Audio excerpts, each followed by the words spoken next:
después de Edmar, que está el investigador en temas de economía laboral, la falsa ilusión de la vacuna contra el COVID y los posibles riesgos para México, un artículo que escribió para Forbes.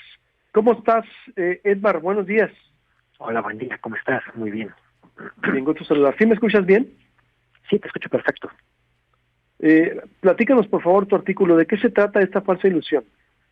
Bueno, yo, la motivación que tuve para escribir el artículo fue quizá algo que ustedes están pasando allá en Sonora. Acá en la Ciudad de México prácticamente las medidas sanitarias se han relajado por parte de la mayoría de la población. Tenemos cierta saturación en hospitales. Y cuando yo observaba este optimismo que tenía el gobierno federal al momento de decirnos que la vacunación y el fin está pronto, de inmediato me saltó la alarma de que esto no es así y que con ese dicho frente a cámaras a nivel nacional, pues lo único que ocasionaría sería que estas medidas continuaran relajadas en un momento complicado para el país porque el invierno viene, económicamente seguimos mal, lo cual combinado provocaría un nuevo repunte de contagios y seguramente de cifras de muertos. ¿Qué quiere decir esto entonces? ¿Que está el gobierno no está diciendo la realidad? No es que no estén diciendo la realidad, evidentemente cuando ellos hablan de vacunación están diciendo la verdad. Como te decía, me parece que aquí es un falso optimismo. Ellos hacen ver o creer que diciembre prácticamente es el inicio del fin, cuando en realidad no es así.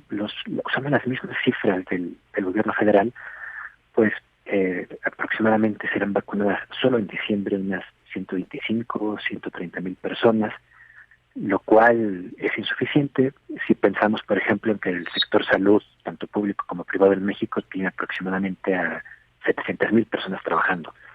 Estas 125,000, 130,000 vacunas que llegan para diciembre, evidentemente son insuficientes para el sector salud. Por ahí hay otra promesa de vacunar como a 17, 18 millones a finales del primer trimestre del siguiente año, lo cual también sigue siendo poco. Por ejemplo, en el Valle de México, que es la Ciudad de México y algunos municipios aledaños, somos 20 millones de personas, con lo cual tampoco alcanzaría a vacunar a una zona altamente poblada, con muchos problemas de contagio. Yo percibo, dadas esas mismas cifras, que quizás sea hasta julio, agosto, cuando la mayoría puede empezar a vacunarse. Antes resultaba muy difícil. Si el gobierno no es claro en esa información, la población evidentemente tendrá la percepción de que esto está por acabar y llevará a lo que te decía, al relajamiento de medidas sanitarias. ¿Qué tendríamos que hacer entonces en este contexto, estimado?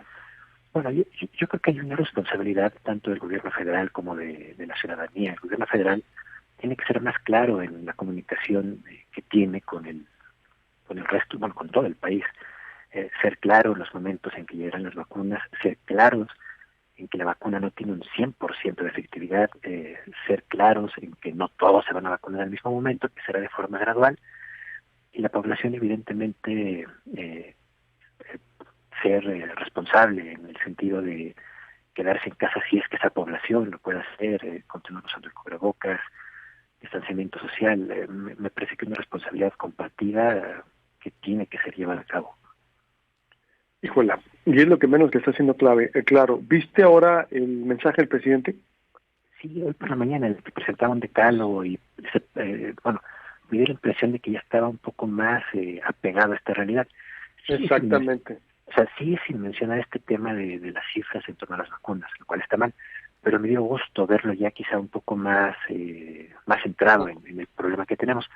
E intuyo también que quizás sea por este caos que tenemos ahora en la Ciudad de México, en el que, como les decía, prácticamente los hospitales están rebasados. Mucho del discurso se enfocó a lo que está ocurriendo acá en la ciudad.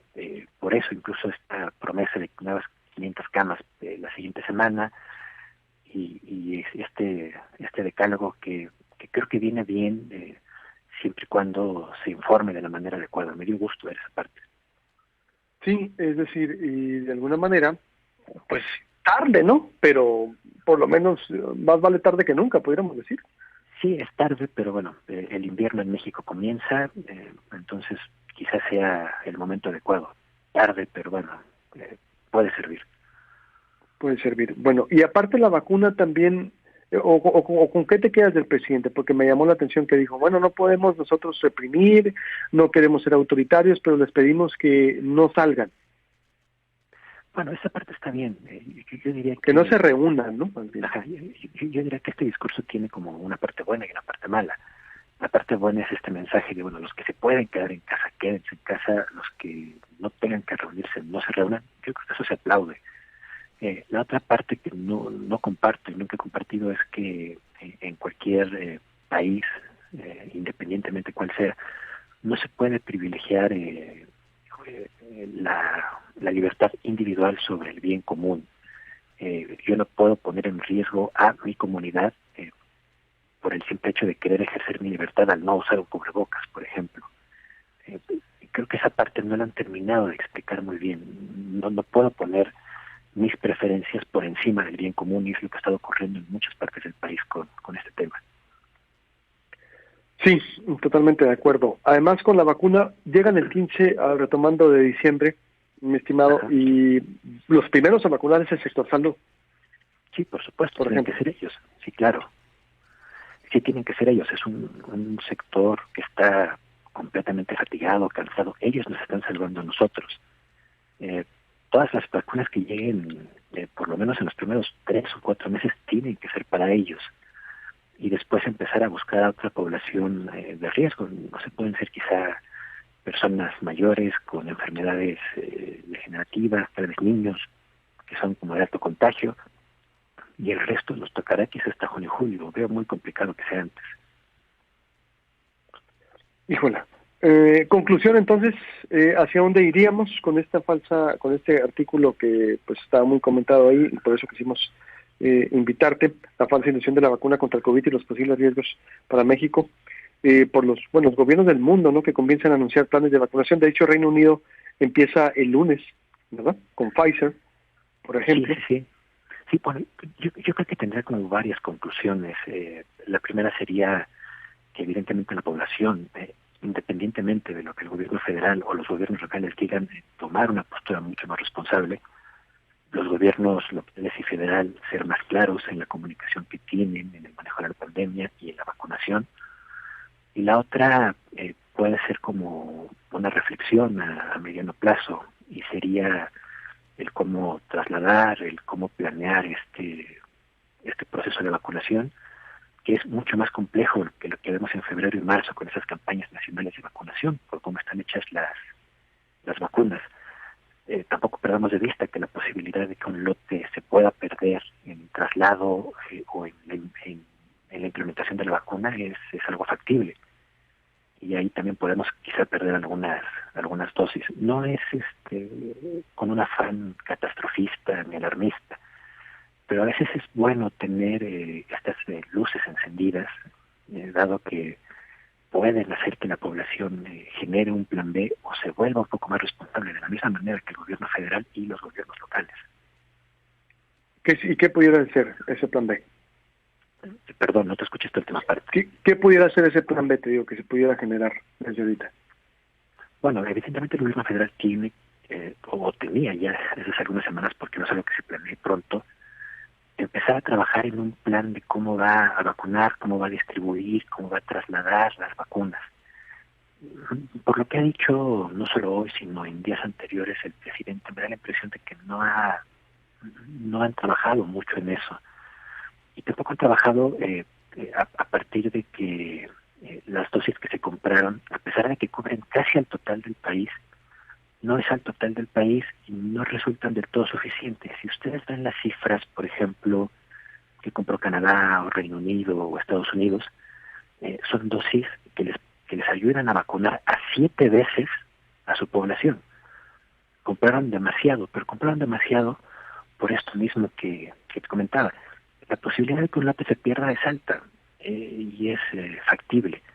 No solo eso, la vacunación tampoco da el 100% de inmunidad. Entonces, el tener vacunas para poder estar vacunando periódicamente a la población es algo que puede ayudar a controlar la pandemia. Si nosotros vacunamos al 80% y quizá de inmunidades de medio año, bueno, pues podemos estar cubiertos un tiempo, pero esto va a regresar en algún momento. Insisto, hay una corresponsabilidad tanto de los gobiernos locales y federal como de la población en no caer en un falso optimismo, y mucho menos en el momento en el que el invierno en México está por comenzar. Bien, pues te agradezco mucho, en verdad, y estaremos en contacto si nos permites. Por lo pronto, hoy recomendamos leer tu artículo en Forbes, y muchas gracias, Edmar Lezama, investigador en temas de economía laboral en UNAM. Las veces que ustedes quieran. Gracias a ti y a tu auditorio. Gracias, buenos días, voy con más información. Ahí le decía, está un